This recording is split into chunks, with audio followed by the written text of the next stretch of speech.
President Biden recently signed into law a bill making lynching a federal crime. It's called the Emmitt Anti-Lynching Act, named after the 14-year-old Chicago teen who was murdered in Mississippi in 1955. I talked to some people in Chicago about this new law. Almost 70 years since his death, Congress recently passed an anti-lynching bill in honor of the late Emmitt Till, the 14-year-old Chicago native who was brutally murdered after a white woman, Carol Bryant Donovan, falsely accused him of whistling at her and touching her in a Mississippi store. The bill for the first time would make lynching a federal hate crime in the U.S. And so for me, this bill is a part of Mamie Till, his mother, and his legacy around civil rights, around, trying to root out and call to the carpet hate crimes and racism, and that we don't want to continue in a society that tolerates that. After a century and 200 attempts to outlaw lynching, supporters of the bill say it's still necessary to put an end to hate crimes. With the increased racial polarization and the heightened white supremacy and particularly things that people were more outrightly violent towards people of color, particularly during the years of the Trump administration. No, I definitely think it should be enacted now. So I definitely do think that this should have been put into place a long, long time ago.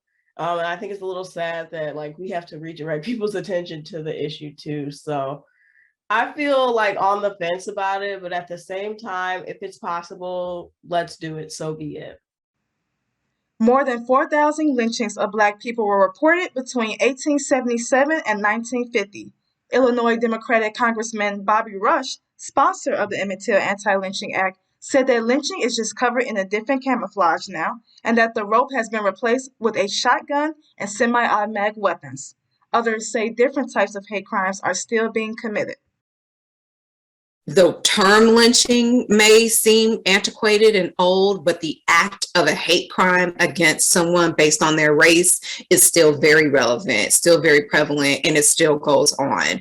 We can extend it to all of them, from the microaggressions to violence against particularly Black people, but also other people of color and immigrants. I think these are all a form of lynching where individuals as a group decide that they can kill someone because of their race or their religion. It is still there. We just don't use the word because we like to think of it as something that has happened.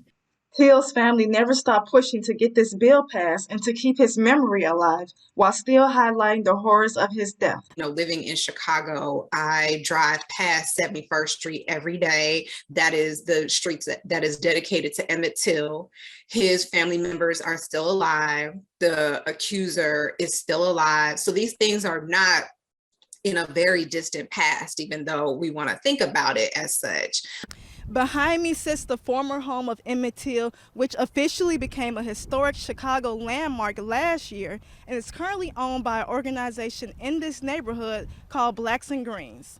This home will hopefully serve as a permanent reminder of the tragedies of the past and the attempts to prevent similar tragedies from happening in the future. For Good Day to Paul, I'm Lenita Brooks.